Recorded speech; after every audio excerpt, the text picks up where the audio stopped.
जय श्री कृष्णा। राधे राधे। मैं हूँ सीमा कुमार राठौर और स्वागत करती हूँ आप सभी का मेरे चैनल द कृष्णा गुरु में। फ्रेंड्स, आज हम बात करने वाले हैं कि जब हम कठिन परिस्थिति में होते हैं तब हमें ईश्वर कब तक नहीं संभालते हैं। इस बात को समझने के लिए मैं आप सबका ध्यान महाभारत की उस घटना पर केंद्रित करवाना चाहती हूँ जिस घटना में भरी सभा में द्रौपदी का चीरहरण होता है। फ्रेंड्स, जब द्रौपदी के जीवन में यह कठिन परिस्थिति आई, उस समय जब वह खुद इस परिस्थिति का सामना नहीं कर पाई तो उसने सबसे पहले अपने पांचों पतियों से आस लगाई कि वो मुझे बचा लेंगे, क्योंकि द्रौपदी के पांचों पति एक से बढ़कर एक पराक्रमी थे, परंतु उनमें से एक भी द्रौपदी की रक्षा नहीं कर पाया।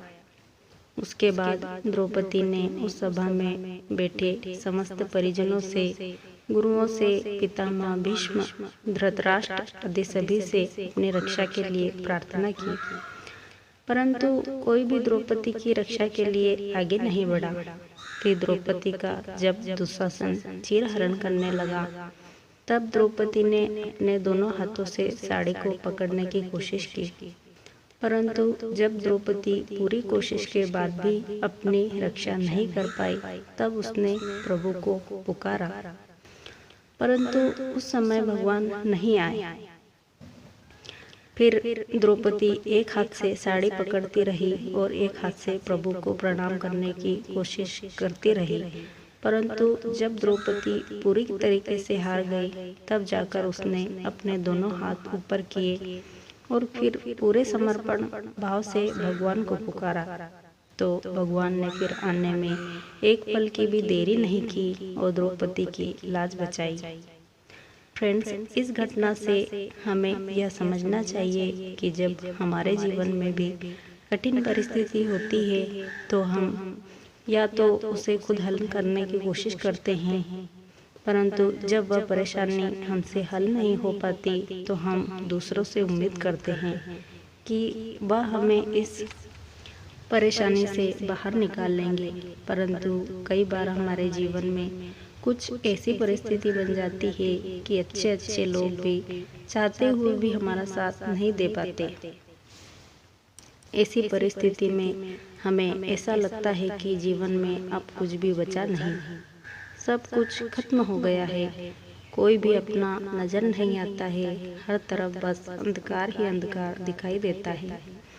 ऐसा लगता है कि लाखों की भीड़ में हम अकेले हैं और जीवन एक घुटन बनकर रह जाता है।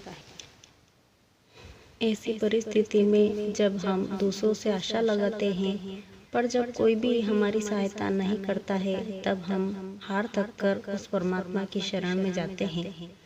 परंतु वो हमारी सहायता इसलिए नहीं करते क्योंकि हम उन्हें पुकारते तो हैं, परंतु जिस प्रकार द्रौपदी भी अपने एक हाथ से साड़ी पकड़ती है और एक हाथ से भगवान को प्रणाम करती है, उसी प्रकार हम भी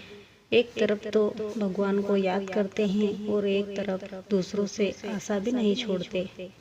फ्रेंड्स, हमें ऐसा नहीं करना चाहिए, प्रभु को पूरे समर्पण भाव से पुकारना चाहिए,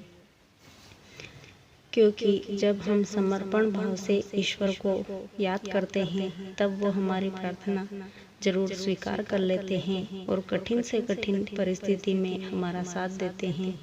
और हमारा सही मार्गदर्शन करते हैं और उस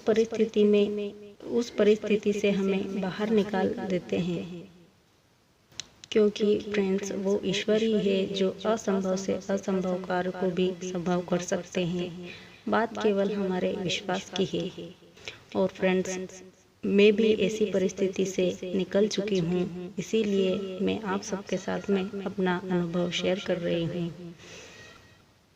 क्योंकि जब मैं भी ऐसी परिस्थिति में थी तब मैंने भी जब पूरे समर्पण भाव से ईश्वर को याद किया तो उन्होंने मेरी सहायता की और मुझे उस परेशानी से बाहर निकाल लिया। तो फ्रेंड्स, आशा करती हूँ कि आप सभी को मेरी बात समझ में आई होगी।